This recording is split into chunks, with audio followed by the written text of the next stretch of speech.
Le Moyen-Orient résulte du démembrement de l'Empire ottoman. Cet empire ottoman fut un immense empire.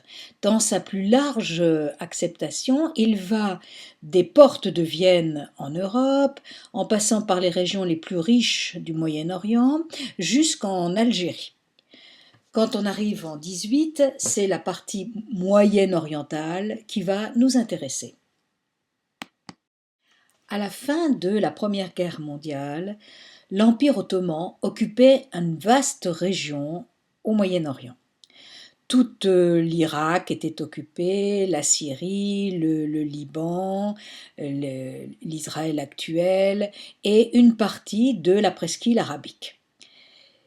Le reste était souvent sous influence étrangère. L'influence britannique était extrêmement importante. Elle allait du Pakistan, l'Afghanistan, et puis ensuite le sud de la presqu'île arabique, et surtout en Égypte et dans le Soudan anglo-égyptien. L'influence russe existait ici, c'est-à-dire au sud de la Caspienne et donc au nord de l'actuel Iran. Pendant la Première Guerre mondiale, l'Empire ottoman se plaça du côté de l'Empire austro-hongrois et de l'Allemagne, autrement dit du côté des perdants. Ce qui fait qu'à la fin de la Première Guerre mondiale, l'Empire ottoman fut démembré. Et les Anglais et les Français se partagèrent les zones les plus riches. C'est le traité de Sèvres qui va créer les différents pays de cette région.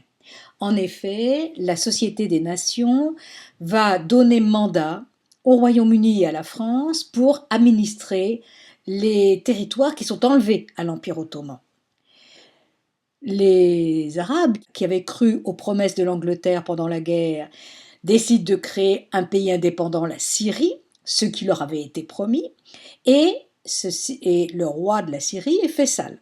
La France intervient immédiatement militairement pour chasser Faisal et faire reconnaître son mandat sur la Syrie.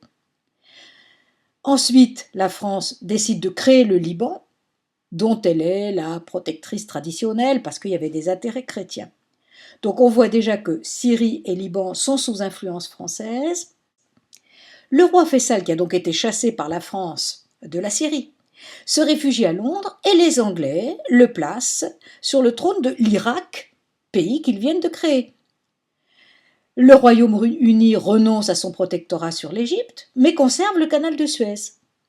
Et les Britanniques vont, avec l'accord de la Société des Nations, avoir un mandat sur la Palestine et sur la Transjordanie, c'est-à-dire la Jordanie actuelle, où ils installent le roi Abdallah, qui est le frère de Faisal.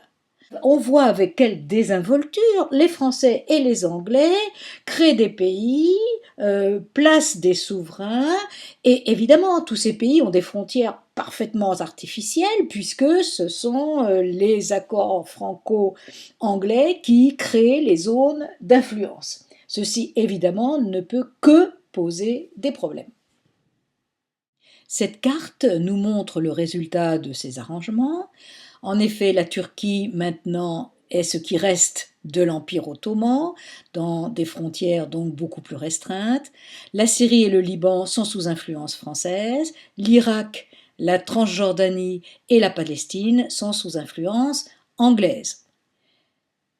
Tout ceci, évidemment, est le cœur du Moyen-Orient et c'est là où les principaux problèmes et tensions vont se passer. Une carte des litiges frontaliers nous montre que l'essentiel des revendications se trouve dans cette zone où les frontières ont été tracées de manière tout à fait artificielle. C'est évidemment une source de conflits ou au moins de tensions. Si la création des principaux États arabes du Moyen-Orient peut poser problème, la création de l'État d'Israël sera encore plus problématique. En effet, dès 1917, Lord Balfour, ministre anglais des Affaires étrangères, avait promis un foyer juif au Moyen-Orient. Et ça avait poussé à augmenter l'immigration juive qui s'est amplifiée pendant toute la Seconde Guerre mondiale et surtout après la Seconde Guerre mondiale à cause de l'Holocauste. Les Anglais avaient mandat sur la Palestine et ils se sont retrouvés face à des Juifs qui voulaient émigrer en très grande quantité, des Arabes qui ne voulaient pas qu'il y ait plus de Juifs sur leur territoire, et chacun des deux groupes se sont retournés contre les Anglais, qui se trouvaient coincés entre leurs promesses aux États arabes et le fait qu'ils voulaient, comme tous les Européens, essayer d'avoir une conscience un peu moins lourde face aux problèmes juifs en acceptant qu'ils aient un foyer juif. Le résultat, c'est que l'Angleterre ne peut faire face et qu'elle donne son mandat à l'ONU.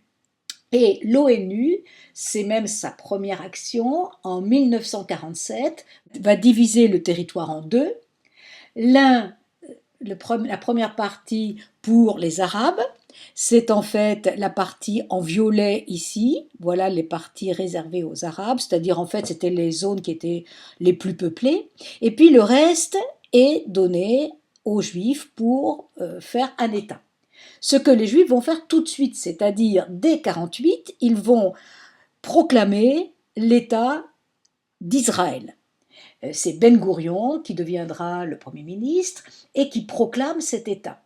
Les Palestiniens refusent de proclamer un État palestinien tout simplement parce qu'ils estiment qu'ils sont chez eux sur l'ensemble des terres et donc il n'y a aucune raison pour créer un État qui représente la moitié de cette terre palestinienne. Donc, le résultat, c'est qu'il va y avoir une guerre entre, d'une part, le nouvel État israélien et puis l'ensemble des pays arabes qui soutiennent les Palestiniens.